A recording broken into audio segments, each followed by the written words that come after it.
Do you feel it, man? Do you feel it?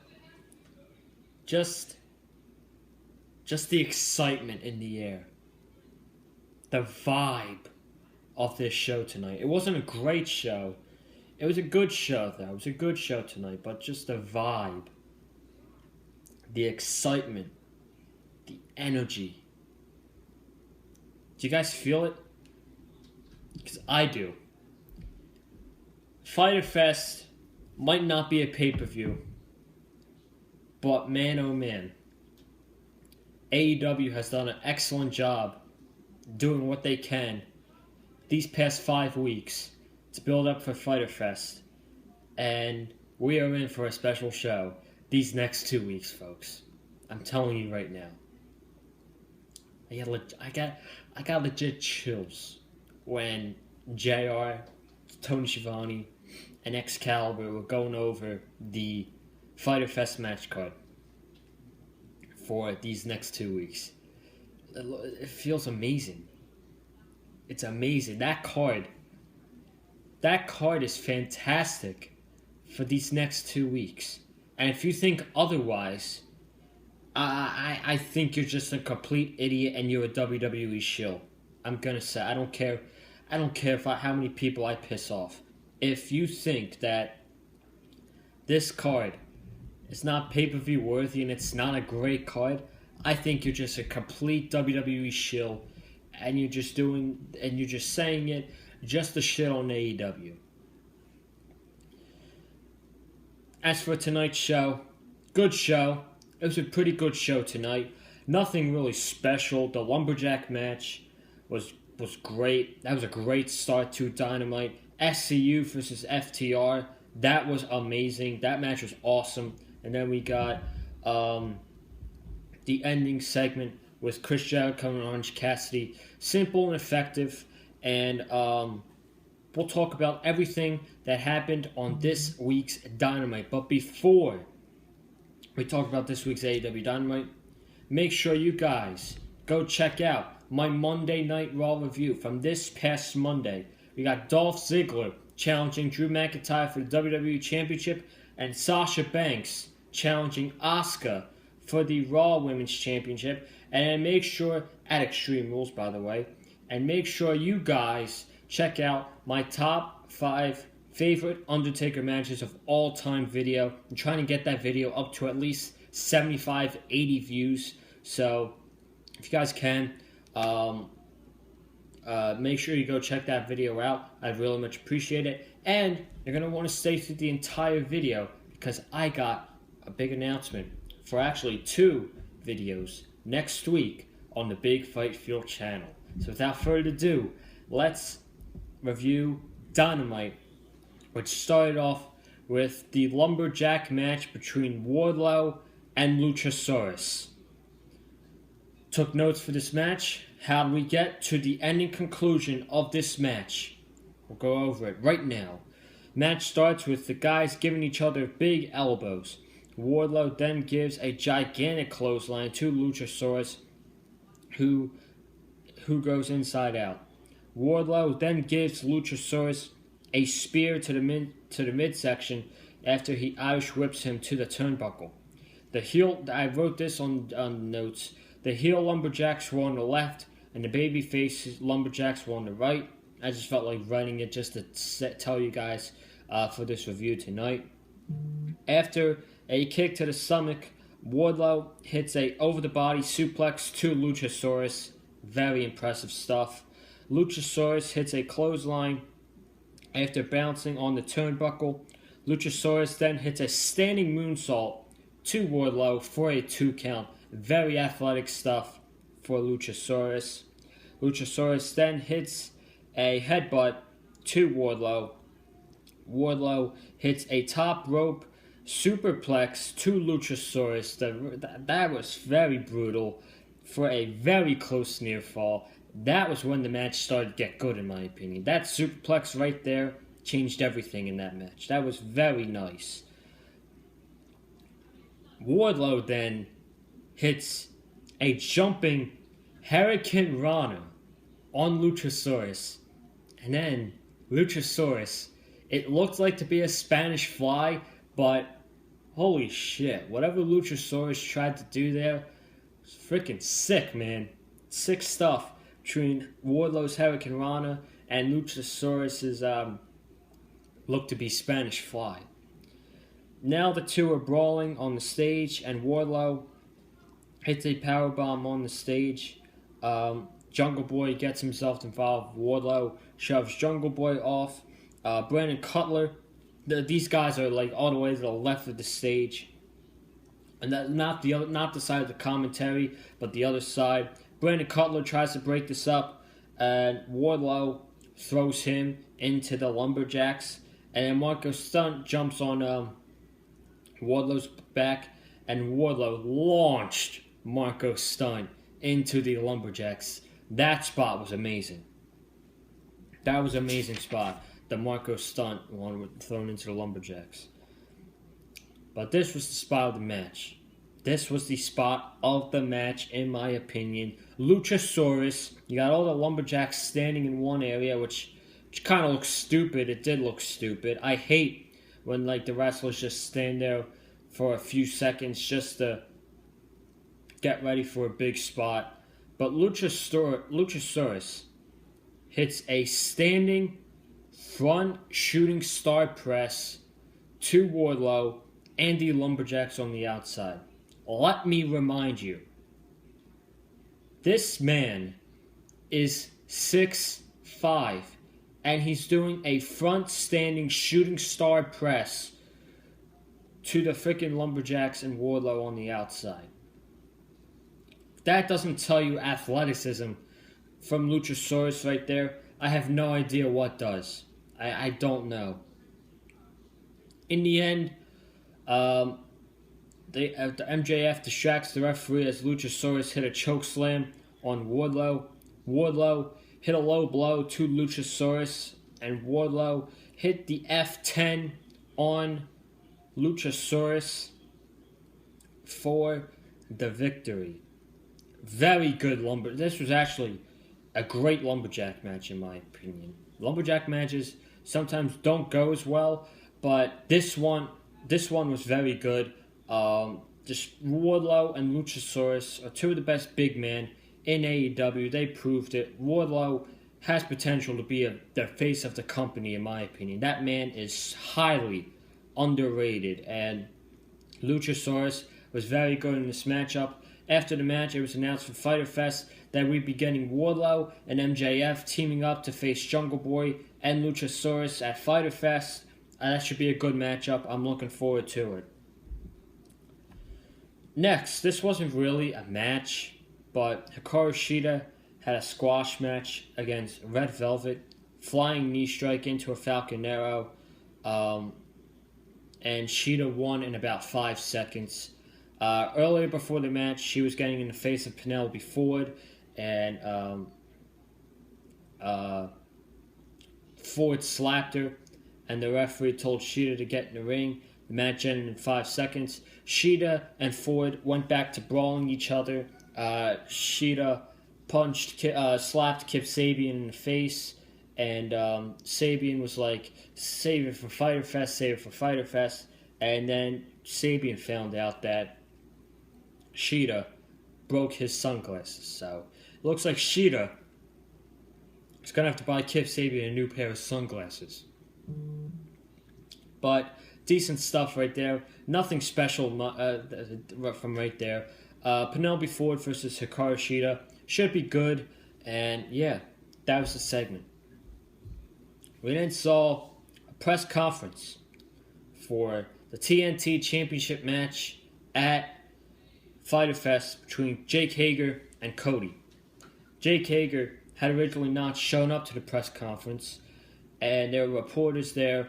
The Nightmare family were behind Cody, Arn, and Brandy, who were sitting down. You had Dustin, you had Allie. QT Marshall wasn't there because he was home because he was in contact with someone who had CV-19, and they told him to stay home.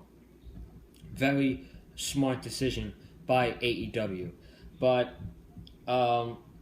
someone from Sports Illustrated asked on a question, and the question was, "Are you surprised that Jake Hager's not here at the press conference?" Unanswered, and he's like, I don't remember what he said, but the more important one I believe was Cody. He's like, "How does it feel to be the first TNT champion?" And he said it feels amazing, just to face all these talents for the TNT championship. It gives hope to the company in the future. Guys like Jungle Boy, Mark Quinn, and even Ricky Starks, who Arn Anderson picked out for Cody to be his opponent for the TNT championship last week. And it shows that grit that Cody has. And then Cody says we can finally start the press conference. Jake Hager shows up with his wife, which, she's a hot woman, man. Jake Hager's wife is one hot woman. I don't mean to be a simp, but facts are facts. I'm just saying. Cody then says we could start the press conference. Hager says, "Can we get started?" Cody and Hager goes face to face with the man in the background holding up the TNT championship. They both face the camera, make poses. Hager puts his fist at Cody's face. Dustin says some stuff. Cody says it's alright. Then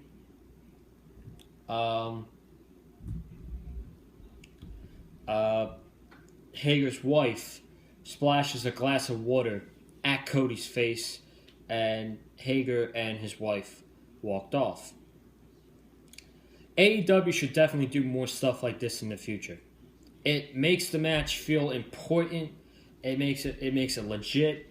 Bring prestige to the TNT Championship if it doesn't have enough already from the past matches these past 3 weeks. And it felt important. I feel like AEW should do the press conference more. It was, I'm going to use this term, it made the TNT Championship feel like a big fight feel. See what I did there? But, yeah, it made it feel like a big fight feel between Cody and Hager at Fyter Fest. And it was alright. Press conference was alright. And I'm looking forward to the match between Cody and Hager at Fyter Fest for the TNT Championship. Joey Janela and Sonny Kiss versus Colt Cabana and Mr. Brody Lee. This was actually Sonny Kiss's first match ever on Dynamite. And in 2020, I did not imagine we would see a face-off between freaking Brody Lee and Sonny Kiss. But their exchanges tonight were damn good.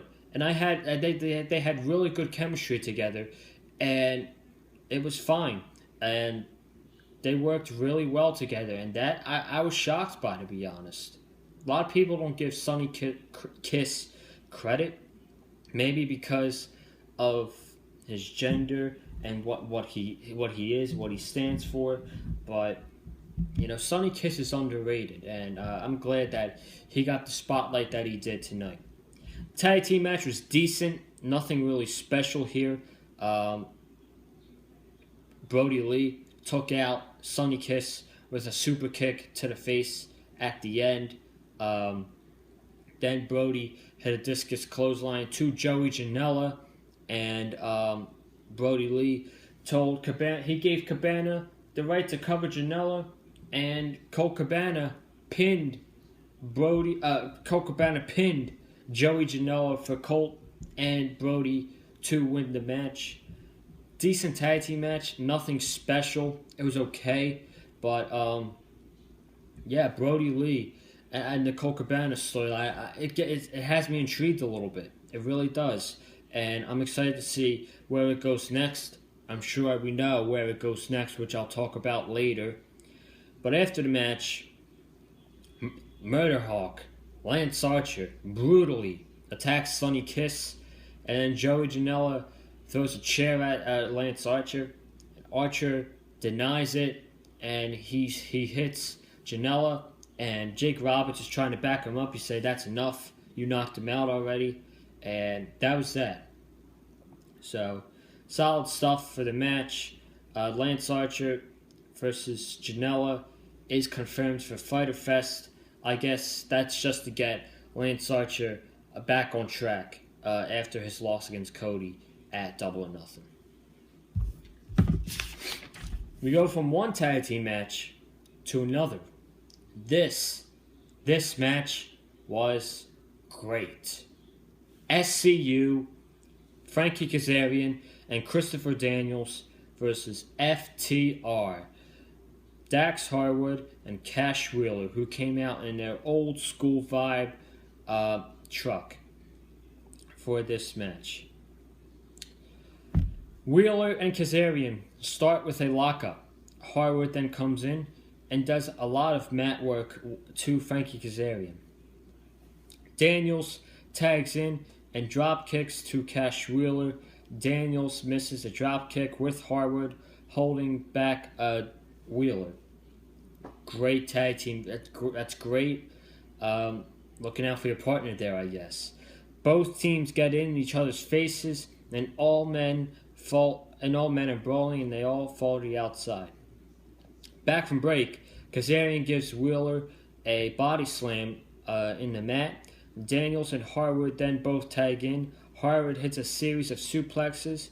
He suplexes Kazarian onto Daniels. Harwood then hits a slingshot suplex and held up the 4 fingers. And the commentary team actually mentioned Tully Blanchard and Tully Blanchard recruiting the Revival in their match against the Butcher and the Blade. So something could be in the works for FTR being with Shawn Spears and Tully Blanchard. Ref is checking Kazarian as Wheeler pushes Harwood for him to cover Daniels, and Daniels kicks out. Daniels originally had the small package in on Harwood. Wheeler pushed Harwood to make sure he had the cover on Daniels, but Daniels kicked out at 2. Kazarian hits a backstabber into a kill switch for a 2 count by Cash Wheeler. Harwood gives Daniels a suplex. Daniels ends up covering Harwood for a 2 count. Daniels hits Angel's Wings, and Harwood kicks out once again. So near fall after near fall, Dax Harwood is kicking out. Harwood kicks out Kazarian. FTR hit Goodnight Express to Daniels for the win. After the match, they got on the microphone and they addressed the AEW Tag Team Division, and it said 2 weeks, we've had 2 matches, and it seems like we're one of the top tag teams in AEW already, and we're the reason why AEW is the best tag team division in the world, and we're calling out the teams like Jungle Boy and his dumbass Dinosaur, Santana and Ortiz, the AEW Tag Team Champions, and even the Young Bucks. And then, what's it called? The Butcher and the Blade hopped into FTR's truck. The Butcher was the driver, and FTR, the Blade was standing on the top of the truck. He cut a promo. He's saying, at Fyter Fest, it's just been going on for weeks now, and at Fyter Fest, it'll be you and the Young Bucks going up against us and a team without choosing who has 0 fear.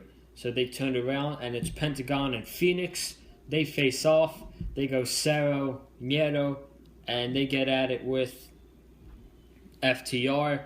And the Lucha Brothers hit their finisher on Cash Wheeler. Young Bucks come out to check, and we have ourselves an 8-man tag at Fyter Fest with the Young Bucks and FTR versus the Lucha Bros and the Butcher and the Blade. Folks, take my effing money. Take it now, because even though the match is very predictable that the Young Bucks and FTR are probably going to win, that could be the best match on both nights of Fyter Fest. I'm telling you right now. You got 3 of the best tag teams in the world in the same match with the Young Bucks, FTR, and the Lucha Bros, along with the Butcher and the Blade, who are underrated. And what those eight men can do in this match, it's going to be great. And I'm here. I'm all for it. I'm all for this match at Fyter Fest. This is a match I'm really looking forward to, man. We then saw Brian Cage versus John Cruz, who lasted 2 minutes. And this was mostly for Taz getting on the microphone. And he said, all the build is up, and we're ready for Fyter Fest. While Cage is getting his work in, what's Moxley doing? Sitting his own at home, on his ass, on the couch, and making a lame excuse. Making a lame excuse for our world champion not being featured on Dynamite. And then he ends off with Moxley. Before you consider getting in the ring with Brian Cage at Fyter Fest, consider this for yourself. Can you stop the path of Cage? Excellent line from Taz. Great promo by Taz. Moxley versus Brian Cage build has been perfect.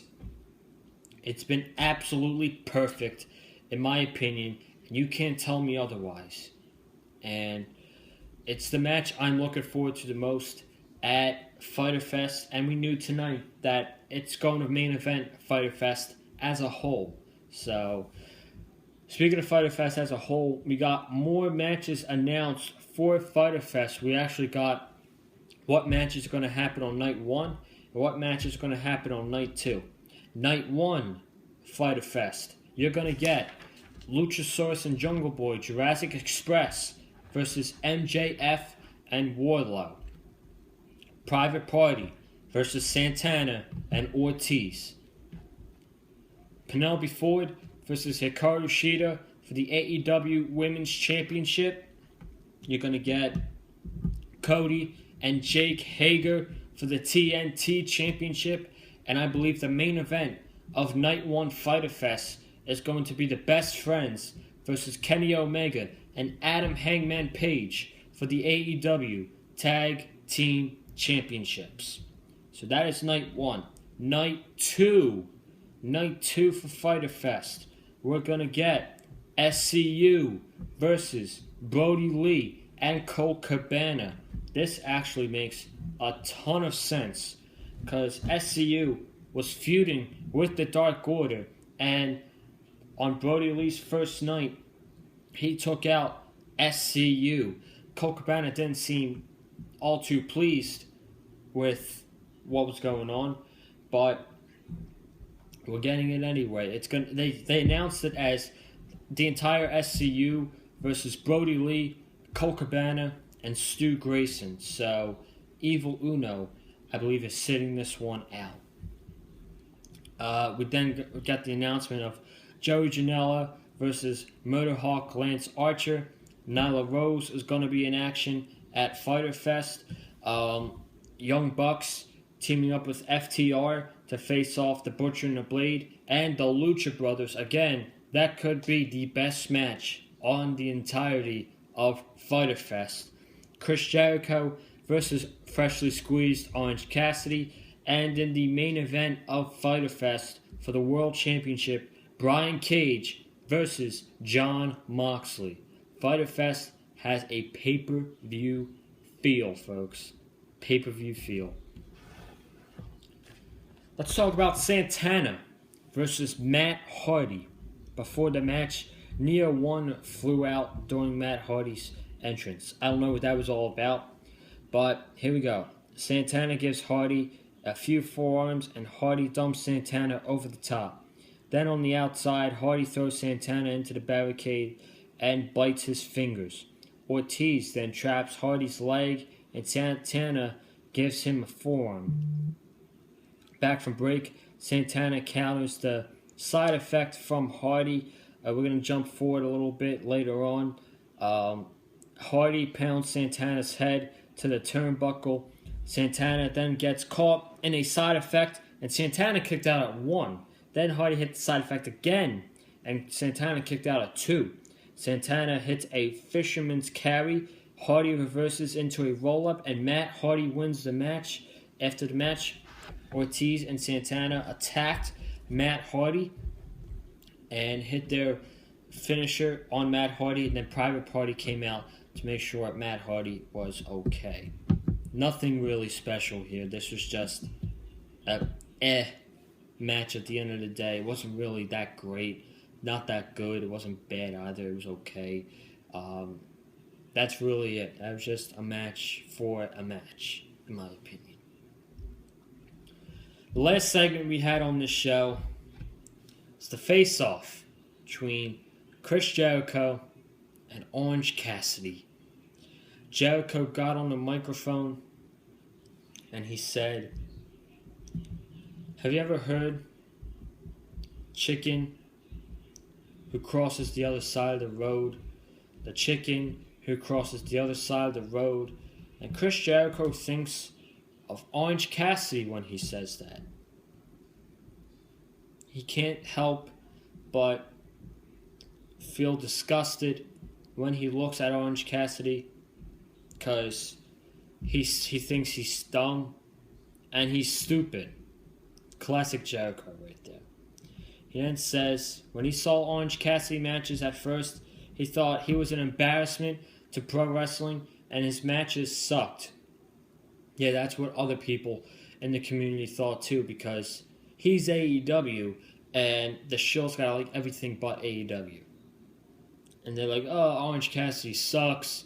And then he proved us wrong at Revolution against Pac. So all the haters out there, you took the L when you first saw Orange Cassidy in the ring.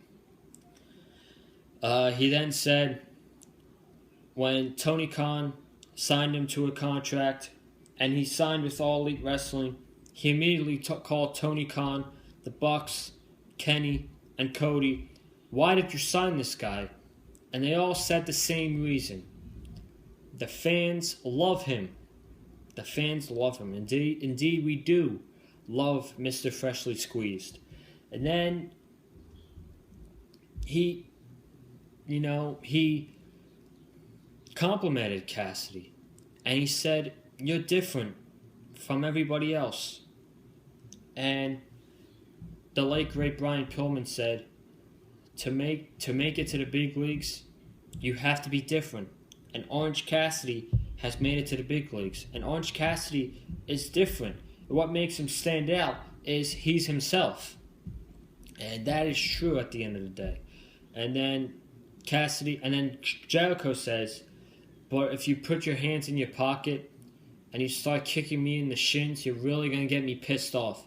So then Cassidy takes the microphone, has the microphone up at his face, drops the microphone, and what does he do? He starts kicking Jericho right in the shins, gives him a super kick to the shin. Jericho takes Cassidy's glasses and he breaks them. And Cassidy is going at it with Chris Jericho. Back and forth, they fight in the crowd. They fight in the stands, actually, which I believe there were people in the stands. And I believe they are family and friends. Some of them were wearing masks. Some of them were not. But Cassidy and Jericho were fighting around where the family and friends were. They were fighting near the production now. And Cassidy was bleeding out of his left ear. And Jericho got him up on some crate. Cassidy reversed it. Cassidy ran down the stairs, gave Jericho a Superman punch, and Jericho went through a table. And that was the way Dynamite went off the air. Very nice segment between Cassidy and Jericho. Simple, straight to the point, and I'm telling you, this is going to be, it could be one of the better matches of 2020. I'm telling you right now. Cassidy and Jericho, at Fyter Fest is going to be something special. That is your Dynamite review tonight. That is your Dynamite review for the go-home show before Fyter Fest. Before we get out of here, I got a couple announcements to make for a few videos next week right here on the Big Fight Field channel, as I will be joined by 2 guests. Yes, we're going to have guests back here on the Big Fight Field channel next week.